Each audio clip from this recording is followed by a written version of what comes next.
Well, kind of going back to the beginning from the audition camps, we saw a lot of kids come through the door, and it's always an exciting time in November and December and January to set the line with so many good quality kids coming through, and especially coming off of a very successful and crowd-pleasing 2015.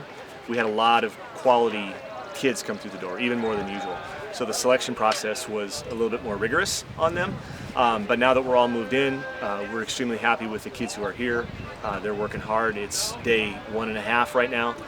We just got started. We've got 40 pages of drill on the field that we just finished this morning, and looking forward to marching and playing that this afternoon. One of the reasons that myself and my team wanted to make the move to come here, my guys on my staff, we've been together for 15, 18 years. But we wanted to come here together because we have a lot of friends on the Crown staff and in the Crown organization. Matt Harloff and I marched together, as well as most of the older guys on his brass staff. I think 4 or 5 of us on my staff were part of those groups together. And most everybody who is now on our staff is a product of that lineage along the way. When I aged out in 1992, my first teaching position was at Santa Clara Vanguard, and I went out there with Lenny Kruzecki, who was the new director who followed Gare Royer after he passed away. And I spent 1 year there at Santa Clara, and then Todd Ryan, who was my visual caption head at Star of Indiana, was offered the caption head job at Blue Devils. And I had made some friends in that staff in the summer of '93, so Todd and I went out and started that whole new visual philosophy of Blue Devils back in 1994. We do try and interject some fresh eyes and fresh philosophies from time to time, just so we don't get stale at what we do. But yeah, a lot of us have a lot of history together, over 30 years. Yeah, I've tried to set a pattern of offering we call them an intern position, every year to at least 2 age-outs who come up. They're not guaranteed a spot for the following year, and we tell them it's just a 1-year thing, but we try and grow our own from within.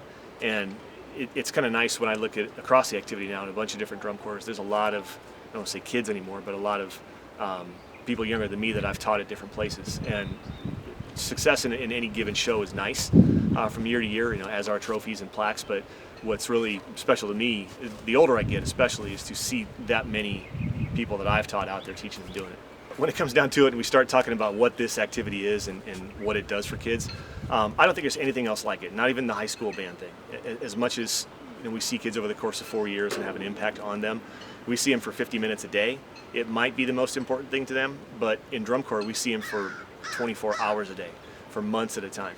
And granted, we get some pretty highly motivated kids that come in the door, but when they leave us, to see them changed as people and develop an appreciation for not just the product and results, but the process. And I think that's lost in a lot of kids today. And I've seen, outside of just continuing to teach in drum corps, a lot of former students that have success in all walks of life. Finance, law, medicine, anything they do. What they learn here is directly translatable to what they do in real life. And the skills here are unique. And I think it gives the young people that we see a huge leg up in life.